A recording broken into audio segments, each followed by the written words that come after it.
I don't know about y'all, but I feel very animated today.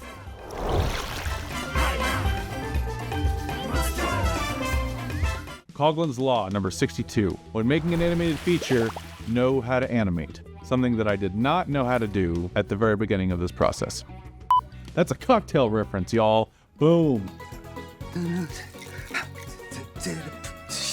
Now, how do you learn animation while sitting at home? Well, there's this little thing called YouTubes. YouTubes? Is that what the kids call it? I think it's YouTubes, right? After becoming aware of Adobe Character Animator, I decided to focus on that. Now, luckily, there's an incredible human being named Dave Werner who runs OK Samurai on YouTube. And it's all of these tutorials on teaching you how to use Adobe Character Animator. Well, that changed my entire life. Oh, I feel like I was born for this. Wait, what am I doing again, exactly? So our full animation process starts with the artists. The artists develop the character, and then we take that character and we layer it in a specific format in Adobe Photoshop. We did everything in 2D. I don't know how to do anything in 3D. Then we take that Adobe Photoshop file and bring it into Character Animator, and we rig that character, giving that puppet a skeleton that we can then use mocap, motion capture, through Adobe Character Animator to act out all of the puppet's movements. Now, me personally acted out every single character's mocap in this movie from my basement. So every character you see moving in this movie is me. Sorry if they all move the same. Since we mocapped everything, it was easy to give all the characters a little bit of fluidity to make them look a little more realistic. Hey, I've seen you. Where are yous? You can imagine that this process was very time consuming, and it was, especially for one person, because I animated the entire thing myself. So what I did do is I did hire an additional rigger to help me rig the puppets. There's definitely a learning curve in getting the rigging exactly right to have all of the motions go exactly the way you want them in Adobe Character Animator. And I just wasn't quite up to snuff 100% of the time. So I did use the website Fiverr to help get a nice rigger on there who came in and did a fantastic job. I actually use Fiverr for a lot of things. I think it's a great website and a great resource, especially when you're working on a budget and you're trying to find really talented people that just want to work. We import the audio files that we've recorded from the actors, which I've already pre-edited in my timelines in Adobe Premiere, and then put that in to automate the mouth movements. Now, the majority of the time the mouth movements are about 50% on, and then we have to go in and tweak every single little mouth movement to try to match it up better to the actual audio clips. What I would do is I would run the entire scene out in Character Animator, so that would give me the opportunity to cut and actually edit all of my animated sequences without having to focus on getting every single shot exactly the way I wanted. I would have a lot more leeway to be able to change it up if I wanted to later. Don't worry, your secret's safe with me. How I like to work is doing it character by character, scene for scene, which then gives my puppet and actor essentially on every separate layer. So I can move them around, I can have a lot more room to play around.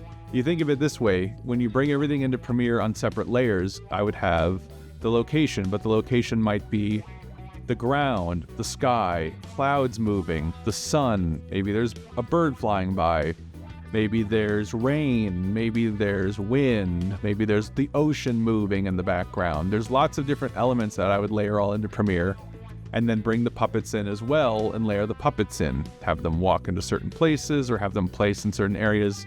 So after rigging all 100 puppets and layering in all 80 locations, we had a total of 138 scenes in the full 96-minute runtime. We animated everything in 4K to keep it with current streaming standards.